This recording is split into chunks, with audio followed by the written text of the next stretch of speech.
This video will show you a quick overview of how to use your freeze dryer. The freeze dryer will go through 3 processes. The first is freezing. You can speed this part of the process up by freezing your food prior to putting it into the freeze dryer. Once the food is frozen, it goes into the dry mode. When the unit thinks most of the water is out of the food, the unit then goes into final dry. When final dry is finished, you'll take your food out. To get started, you will turn on the freeze dryer 30 minutes prior to loading to make sure the unit is already cool before loading your product in the freeze dryer.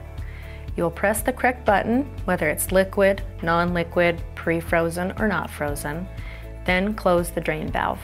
If you have an oil pump, make certain you have clean oil in the pump and that it's filled to the oil fill level noted on the pump. The place where the oil goes is in a red cap on top of the pump. Just unscrew it and pour in your oil. A funnel can be used to pour the oil into your pump to make it a little easier and reduce the mess. The vacuum pump should be plugged into the back of the freeze dryer, and the switch on the vacuum pump should be turned on. The O indicates off, the I indicates on. Then you'll prepare your food for freeze drying. Go ahead and cut up your food into medium slices or pieces, and feel free to mix and match. You can have different things on different trays. Go ahead and place that food on the trays. It should normally not be higher than the sides of the trays and should normally not be stacked. However, peas, corn, and herbs might be an exception. Go ahead and slide the trays into the unit. If you're putting in a runny liquid like soup, eggs, juice, milk, it's best to slide the empty tray most of the way into the freeze dryer. Pour the liquid into the trays from the pitcher or container, and then gently slide the tray in the rest of the way. Once the food is in the freeze dryer, securely latch the door. Check again to make sure the drain valve is closed. Then just let the freeze dryer do its job. The process is automatic. Typically, a batch will take 24 to 50 hours depending on what's being freeze dried.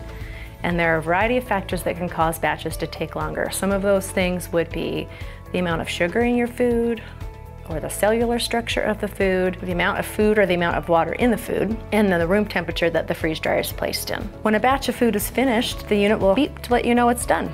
The screen on the unit also indicates that the food is done by telling you the process is complete. This is the time to check your food to see if it needs any more dry time. So you'll open your drain valve to release the vacuum pressure and open the door.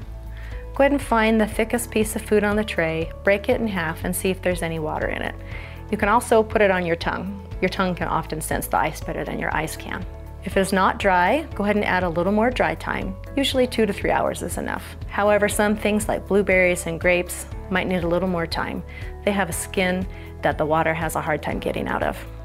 You can puncture the skins or cut the grapes in half to speed up the process. When you have decided that the food is dry, go ahead and take your food out of the freeze dryer. Once the food is out of the freeze dryer, press defrost and close the door. You can also press no defrost and just leave your door open, and the ice will defrost on its own. Now it's time to package the food. A canning system can be expensive. Mylar bags are good because they have metal in the fabric and they keep the light out. If you have extra jars from your canning days, please do feel free to use them. Once you have placed your food in a container, place an adequate oxygen absorber inside that container, then seal the container, and the oxygen absorber will take all the oxygen out of the bag. To seal your bags, you can use a heat sealer. There are 2 that work well. One is a hand sealer, and the other is an automatic sealer that has a small conveyor belt. Also, be sure to seal your leftover oxygen absorbers because they will go bad in just a couple of minutes. Once you open a larger bag of absorbers, you can reseal the package with your sealer, set on a lower temp than you would need for the larger Mylar bags. Be sure and change your oil before each new batch of food. If you're using filtered oil, make sure that no water gets into the pump. The water and oil will separate. The oil will float on the top of the water. Simply pour off the oil for reuse and just discard the water.